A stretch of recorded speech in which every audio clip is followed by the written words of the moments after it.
నమస్తే, welcome to I witness news. ముందుగా headlines. Swarnandhra Swachhandhra కార్యక్రమం పాల్గొన్న మంత్రి ఆనం. తిరుమల శ్రీవారిని దర్శించుకున్న నటుడు నారా రోహిత్. ఆలయ మర్యాదలతో స్వాగతం పలికిన అధికారులు, వేద పండితులు.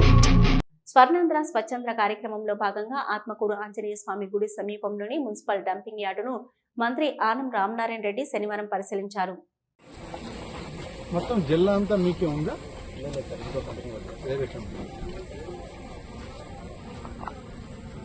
ఇప్పుడు ఈ వేస్ట్ అంతా ఏం చేస్తారా?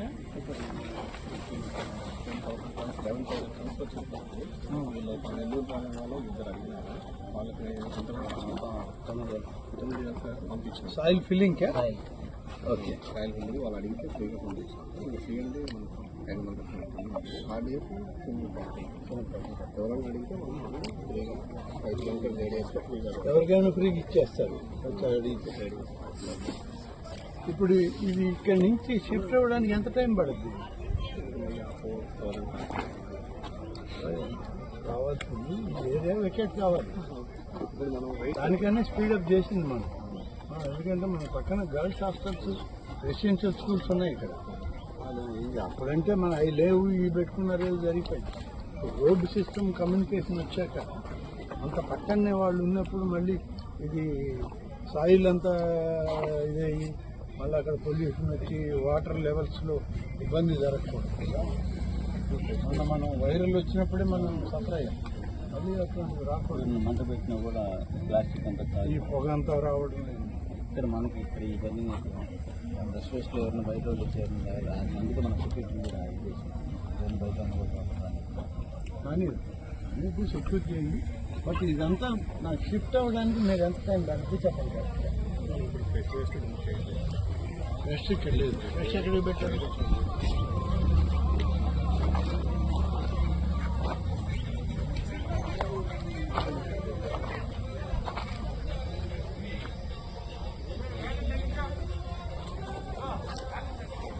కూటమి ప్రభుత్వంపై మొదటి నుంచి వైసీపీ దుష్ప్రచారాలు చేయడం పనిగా పెట్టుకుందని టీడీపీ రాష్ట్ర అధ్యక్షుడు పల్లా శ్రీనివాసరావు విమర్శించారు.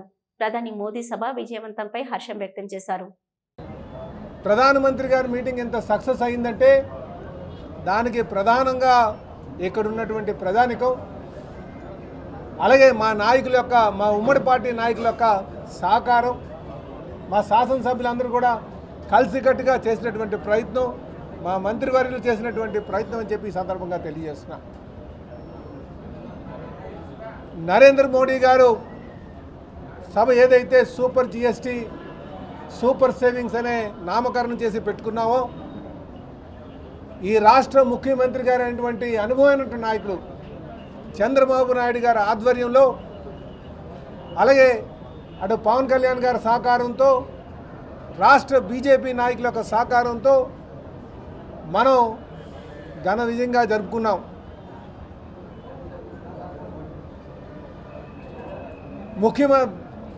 ఈ సభ జరిగినప్పుడు మోడీ గారు ఏదైతే అభివృద్ధికి శంఖారావం పూరించారో, ప్రజల్లో ఒక నూతన ఉత్తేజం, అంటే కేవలం మాటలు కాదు, ఇక్కడ వాస్తవికంగా పనులు జరుగుతాయని ఒక నమ్మకం ఈ రాష్ట్ర వ్యాప్తంగా కూడా ఒక పాజిటివ్ వైబ్స్ అన్నీ కూడా నడుస్తున్నాయి. ఈ ప్రాంతంలో మన కొప్పర్తిలో సుమారు 13,429 కోట్లకి శంకుస్థాపన చేసుకున్నాం. అలాగే ఇక్కడ డ్రోన్ హబ్ కాబోతుందని చెప్పేసి స్వయంగా మన దేశ ప్రధానమంత్రి అయినటువంటి నరేంద్ర మోడీ గారు అనౌన్స్ చేశారు. ఇప్పుడే మంత్రి గారు చెప్పారు, 10,000 కోట్లు పెట్టుబడులు ఇప్పటికే మనకి రాబోతున్నాయని చెప్పేసి, ఇంకనూ భవిష్యత్తులో రాబోతున్నాయనే ఆలోచన, ఆశ మా అందరికీ ఉందని చెప్పి తెలియజేస్తున్నాను. ఈరోజు మీరు ఎక్కడికి వెళ్ళినా సరే ఆంధ్రప్రదేశ్ నూతనంగా ప్రారంభించినటువంటి ఆంధ్రప్రదేశ్ బాగా అభివృద్ధి చెందబోతుంది, అన్ని రంగాల్లో కూడా చెందబోతుంది. ఇది స్వర్ణాంధ్రప్రదేశ్ త్వరలోనే సాధించుకోబోతున్నాం, విజన్ 2047 సాధించుకోబోతున్నాం అనే నమ్మకం ప్రజల్లో ఉందని చెప్పి ఈ సందర్భంగా తెలియజేస్తున్నాం. అందుకే మేము మహానడికి కడప, ఉమ్మడి కడప జిల్లాలో పెడితే ప్రజలు చాలామంది వచ్చారు.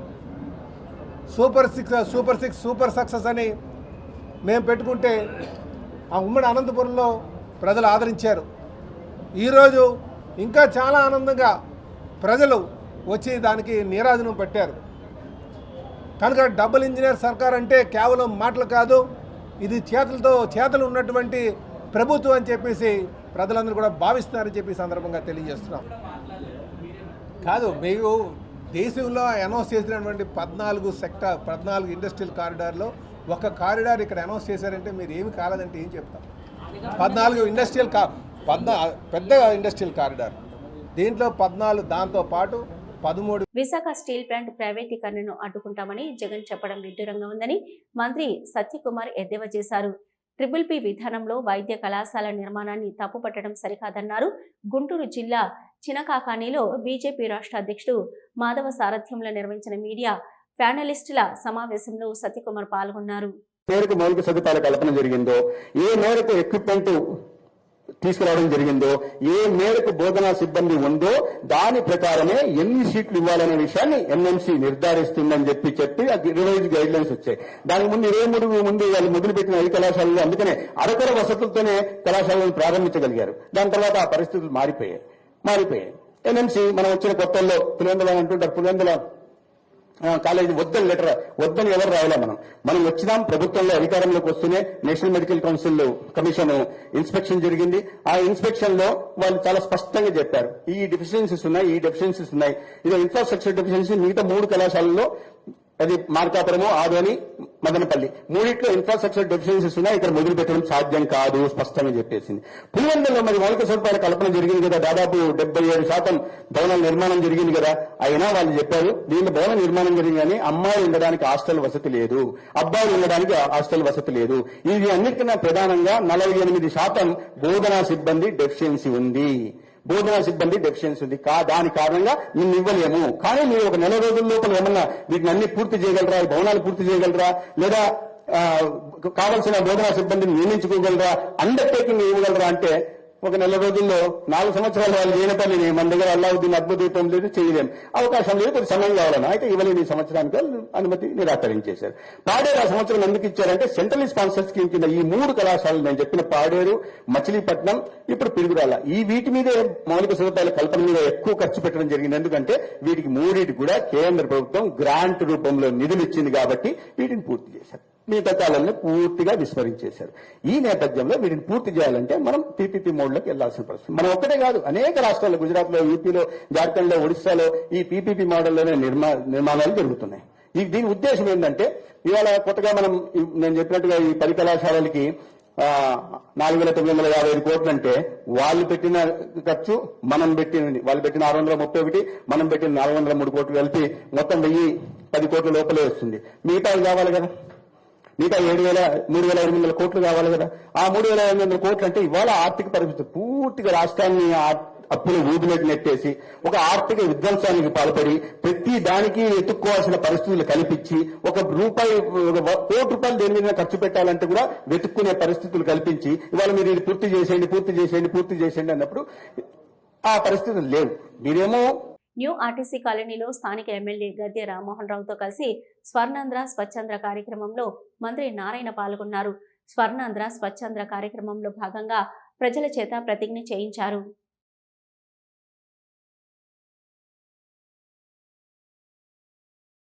ఆంధ్ర కార్యక్రమంలో ఈ యొక్క 13వ డివిజన్లో ఈరోజు ఈ కార్యక్రమాన్ని గౌరవనీయ శాసనసభ్యులు గద్దె రామ్మోహన్ రావు గారు, కార్పొరేటర్ గారు మరియు వారి యొక్క ప్రజాప్రతినిధులు, అధికారులందరూ ప్రారంభించారు. గౌరవనీయ ముఖ్యమంత్రి గారు 2014-19లోనే ఈ స్వచ్ఛాంధ్ర కార్యక్రమాన్ని తీసుకొచ్చారు. భారత ప్రధాని స్వచ్ఛ భారత్ను తీసుకొస్తే ఆ స్వచ్ఛ భారత్కు అనుగుణంగా ఏ ప్రిన్సిపల్స్ అయితే ప్రధానమంత్రి గారు పెట్టారో ఆ ప్రిన్సిపల్స్కి అనుగుణంగా మన రాష్ట్రంలో స్వచ్ఛాంధ్ర తీసుకొచ్చారు. ఈ స్వచ్ఛాంధ్రలో అనేక కార్యక్రమాలు చేస్తూ అయితే మన రాష్ట్రంలో ప్రతి నెల 3వ శనివారం ప్రజలకు అవేర్నెస్ కలిగించాలని స్వయంగా ముఖ్యమంత్రి గారే ఈ కార్యక్రమంలో గత సంవత్సరం అక్టోబర్ 2వ తేదీ నుంచి పాల్గొంటున్నారు. గత సంవత్సరం అక్టోబర్ 2వ తేదీ ఫస్ట్ మీటింగ్ మచిలీపట్నంలో కండక్ట్ చేశారు. ప్రతి నెల క్రమం తప్పకుండా 3వ శనివారం ఈ కార్యక్రమం జరుగుతుంది. ఒక్కొక్క నెలలో ఒక్కొక్క థీమ్.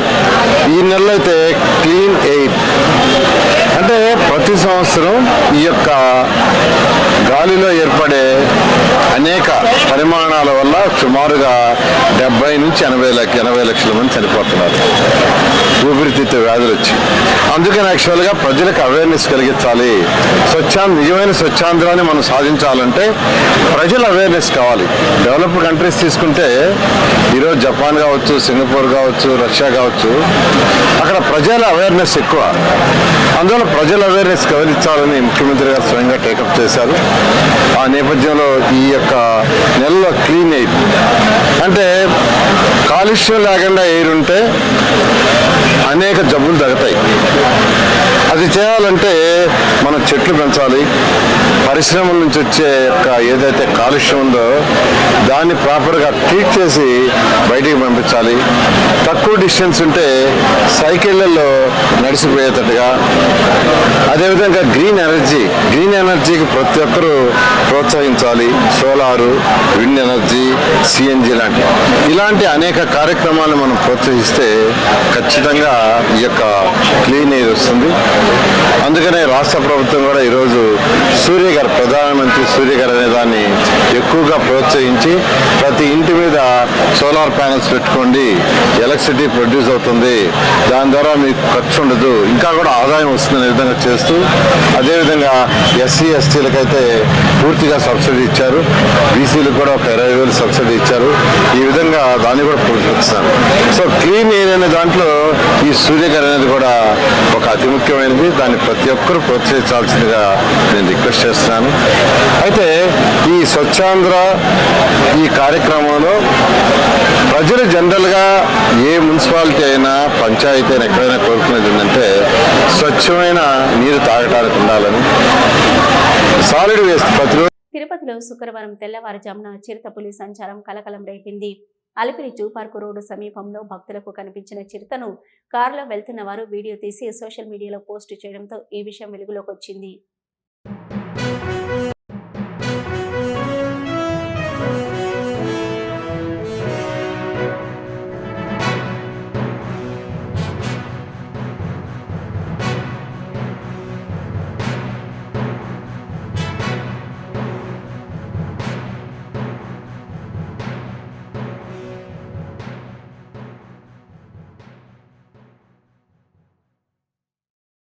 మన్యం జిల్లా కురుపాం నియోజకవర్గంలో ఇటీవల మరణించిన విద్యార్థుల కుటుంబాలను పరామర్శించి వారికి పార్టీ ప్రకటించిన 5 లక్షల ఆర్థిక సహాయాన్ని శాసనమండలి ప్రతిపక్ష నేత బొత్స సత్యనారాయణ అందజేశారు. అనంతరం జిల్లా ఆసుపత్రిలో చికిత్స పొందుతున్న విద్యార్థినులను పరామర్శించారు. వైద్యులను వారి ఆరోగ్య పరిస్థితి గురించి అడిగి తెలుసుకున్నారు.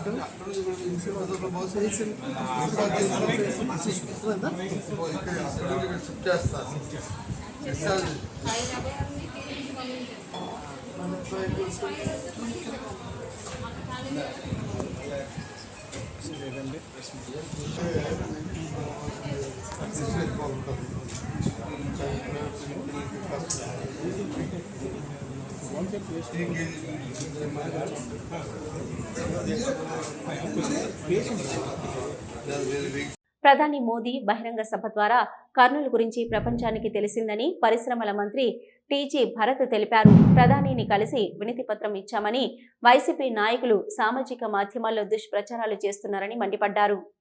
జిఎస్టీ విషయాలు తెలుసుకోవడం it was a grand success అండి. నాట్ ఓన్లీ ఫ్రమ్ కర్నూల్, ప్రతి అసెంబ్లీ కాన్స్టిట్యున్సీ నుంచి కూడా పెద్ద ఎత్తున తరలి వచ్చారండి. స్వతహాగా వచ్చారు. మేమేమి కొంతమందికి బండ్లు కూడా పెట్టలే, స్వతహాగా ఇండిపెండెంట్గా జస్ట్ పాసెస్ ఇవ్వండి సార్ మేము వస్తామని చెప్పి రావడం జరిగింది. ఇట్ ఈస్ ఏ హిస్టరీ అండి. ఎప్పుడు నాకు తెలిసి ఇంత పెద్ద ఎత్తున సక్సెస్ అనేది మన రాయలసీమలో ఎస్పెషలీ కర్నూలు ఉమ్మడి జిల్లాలో పెద్ద బహిరంగ సభ జరుగుతుంది. ఇంత గ్రాండ్ సక్సెస్ అయ్యేది ఎప్పుడు నాకైతే తెలిసినే లేదు. So it's a great thing. ప్రతి ఒక్కరికి పేరున ప్రతి ఒక్కరికి ధన్యవాదాలు తెలుపుతున్నా, ఎస్పెషలీ కర్నూలు సోదరుల అందరికీ కూడా. ఇలాగే ఒకటి నేను చెప్పేది ఏమంటే, మనం గుర్తుపెట్టుకోవాల్సిండేది మోడీ గారు బిఫోర్, మోడీ గారు after. You will see lot of changes అండి. ఇప్పుడు కర్నూలు అంటే వరల్డ్ ఓవర్ తెలిసిందనమాట. కర్నూలు ఎక్కడ, ఏం మ్యాప్లో ఎక్కడుంది అనేది మొత్తం వరల్డ్ ఓవర్ తెలిసే లెక్క. ఎందుకంటే మీరు ఎస్పెషలీ ప్రింట్ కానీ ఎలక్ట్రానిక్ కానీ కవరేజ్ చేసిన దానికి టోటల్ వరల్డ్ ఓవర్ తెలిసింది. కాబట్టి మన చంద్రబాబు గారు ఇండస్ట్రియల్ కారిడార్ ఫ్రమ్ అనంతపూర్ నుంచి కర్నూలుకి ఏర్పాటు చేసే దాంట్లో ఆయన కృషి చేస్తున్నారు. కాబట్టి ఎవరికైతే ఇంట్రెస్ట్ ఉండే వాళ్ళు కూడా వరల్డ్ ఓవర్ తెలుసుకొని, లేకపోతే ఇండియాలో తెలుసుకొని ఇప్పటి నుంచి ప్రపోజల్స్ కూడా ఎక్కువ అయ్యేదానికి అవకాశం ఉందని చెప్పి అయితే నేను భావిస్తున్నా. So we are very very thankful.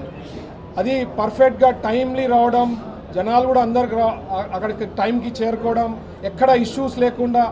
Especially మా కలెక్టర్ గారికి కూడా ప్రత్యేకించి ధన్యవాదాలు తెలపాలండి. ఎందుకంటే ఈ మధ్యనే రావడం, ఒకేసారి ఇంత పెద్ద ప్రోగ్రామ్ రావడం ఇమీడియట్గా, but she has done great job. మా ఎస్పీ గారికి కూడా ప్రత్యేకించి ధన్యవాదాలు తెలపాలా. ఎందుకంటే ట్రాఫిక్ ఇబ్బందులు లేకుండా ఇమీడియట్గా రావడం, ఎక్కడ ఇష్యూస్ కాకుండా, ఓన్లీ స్మాల్ జామ్స్ తప్ప ఇమీడియట్గా బయటికి ప్రాంగణం నుంచి బయటికి వచ్చే దాంట్లో ప్రాపర్గా ప్లానింగ్. ఎందుకంటే 11 రోడ్స్ ఉండింది కాబట్టి కనెక్టివిటీ పర్ఫెక్ట్గా రావడం జరిగింది.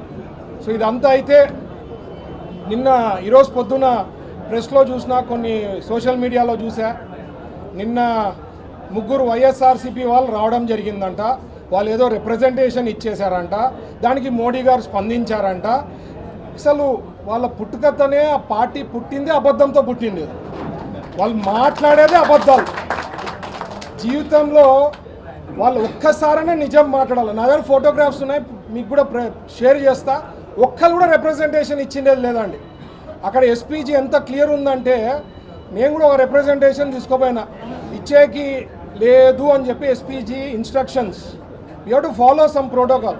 వీళ్ళు ఇచ్చేసినారు, ఆయన స్పందించారు అని చెప్పడం ఎంత అన్యాయం. అంటే వాళ్ళు ఓర్వలేరండి. The problem with YSRCP party ఏమంటే, వాళ్ళు ఇప్పుడు కూడా 11 సీట్స్ ఎందుకు వచ్చింది, ఏం చేస్తే మేము అట్లీస్ట్ అపోజిషన్లో. తిరుమల శ్రీవారిని నటుడు నారా రోహిత్ కుటుంబ సభ్యులతో కలిసి దర్శించుకున్నారు. మొదటగా వైకుంఠం క్యూ కాంప్లెక్స్ నుంచి ఆలయంలోకి ప్రవేశించారు. ఆలయ అధికారులు ప్రత్యేక దర్శనం కల్పించారు. దర్శనం అనంతరం రంగనాయక మండపంలో వేద అర్చకులు వేద ఆశీర్వచనం చేసి పట్టు వస్త్రంతో సత్కరించి తీర్థప్రసాదాలు అందించారు.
ఇవే ఇప్పటివరకున్న వార్తలు. చూస్తూనే ఉండండి న్యూస్.